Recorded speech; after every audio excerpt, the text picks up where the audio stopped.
Welcome back to another video, guys. So obviously by the title of this video, we're just going to cover last week's price action, any trades that could have, taken place, and yeah, just overall cover what last week provided. So let's start by going over to the weekly review. So you can see here, I've annotated obviously at the start of the week, not predictions, but what kind of I'm expecting in terms of this week's price action, what I would like to see, and then at the end of the week, I've annotated what actually has happened. Okay, so let's start by going over on the daily. So let's have a look here. With ES obviously at all-time highs, we have bearish SMT, and we took out the previous week high. So that is an ERL sweep to rebalance the IRL. So I was looking for price to rebalance the IRL, which we got here. You can see price, this leg here, we did tap into a 4-hour gap within a daily order block here, and we came back there, retested it, but this was already mitigated, that 4-hour gap.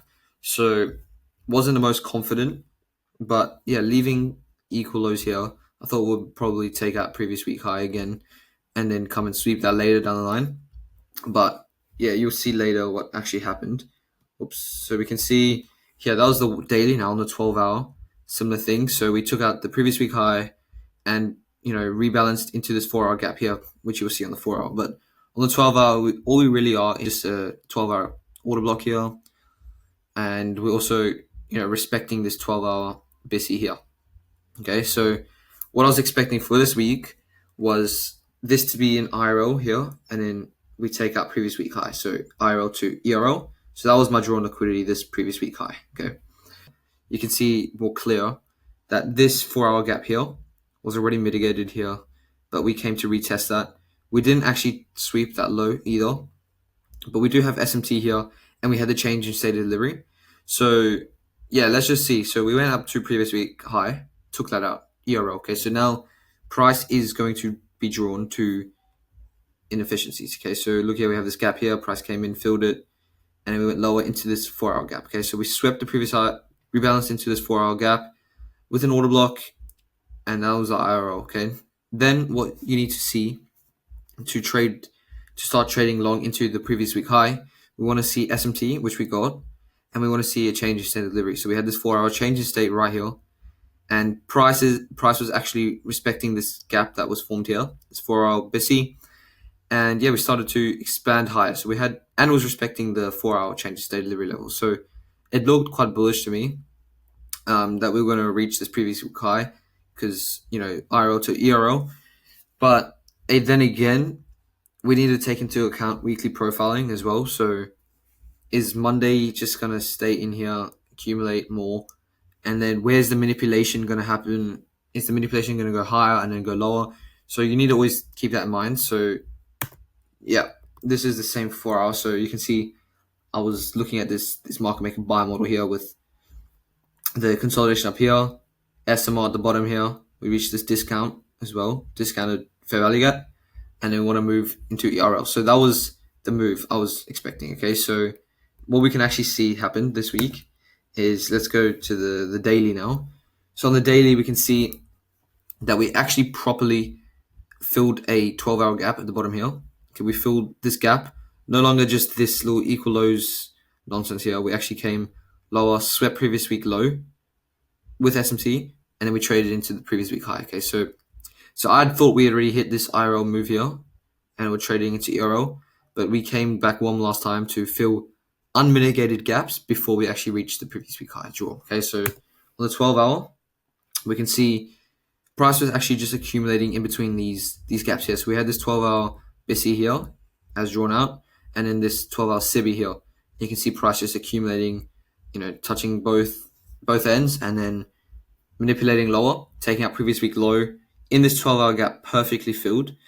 With SMT, everything was beautiful, and then price started to slowly expand higher, and then boom, reached the previous week high. Okay, so that was the draw, and we managed to take that out this week, okay, on Friday. So on the 4-hour, here we can see nicely annotated that price.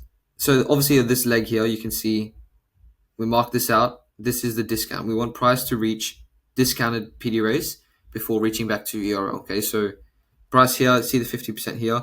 We came lower. This is the initial at the start of the week, this is what I thought would be the IRL to ERL move. We can see we tapped into this 4 hour gap and we started to trade higher.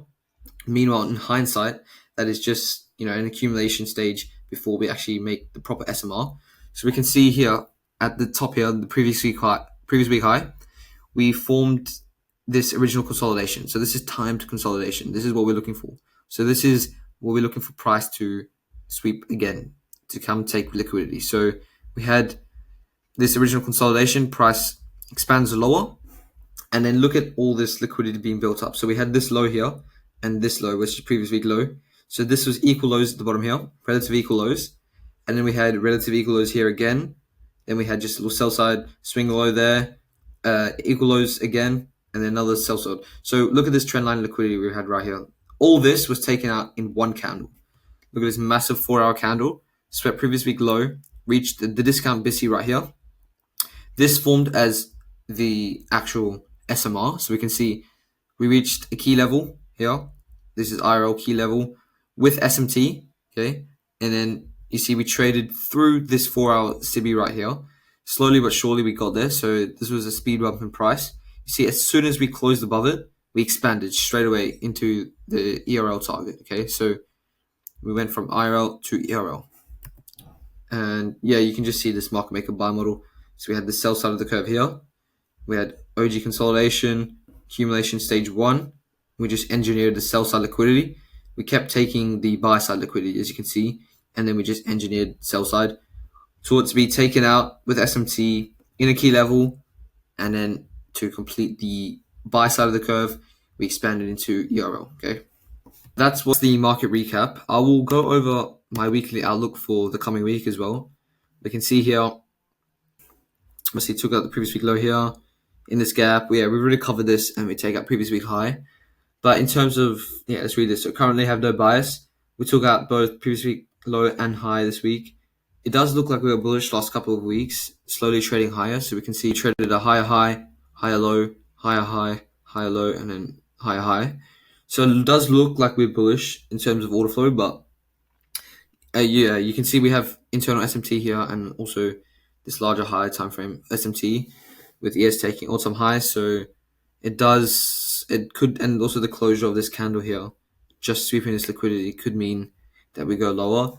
But I'd like to see, obviously, let's go here. I'd like to see price disrespect either the bullish PD raise or bearish PD raise and then push on higher. So I would like to see that because order flow is bullish.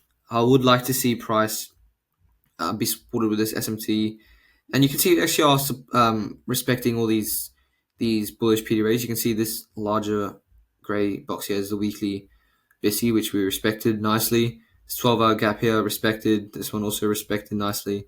And this one here with candle closures, relatively inside of it and only wicking below it. And then here we can see prices kind of just respecting this SIBI as well, this 12-hour gap here. So I would like to see this gap get disrespected. We inverse this 12-hour gap before I can start to actually take longs seriously. So here we can see on the 4-hour, same type of thing where, prices it's just a bunch of consolidation lately. Hasn't been much expansions. So I would like to see price disrespect this gap here as well, which you can see we've came into twice and had strong reactions off of it. So I would like to see, because look at this gap here. As soon as we inverse this, we automatically expanded higher. So that's where I'm at now. So let's have a look at the economic calendar. We can see we actually have a really news-packed week, which is really good to see. So obviously we can see no news. Tuesday we do have 10 o'clock news. And also, guys, I don't really pay attention to orange folder news. I just include it just in case, just to see if there's any volatility at those times. But typically, I'm just looking at the red folder. So we can do on Tuesday have 10 o'clock news here. Wednesday, we have 8:15 and 8:30. Okay, so we have NFP right there. And 8:30. And you see, like, these news folders here typically do add a bit of volatility. So if 8:30 manipulates, 9:30 starts to expand higher, and then 10:30 will push it to your target. Okay, so I do like to see these orange folders at 10. And then 8:30 here we can see also more high impact news. and then as well as Friday having 8:30 high impact news and 10. So a very full on week, which I'm excited to see how it plays out. But yeah, that's it for this video, guys. I will catch you guys in a future one. See ya.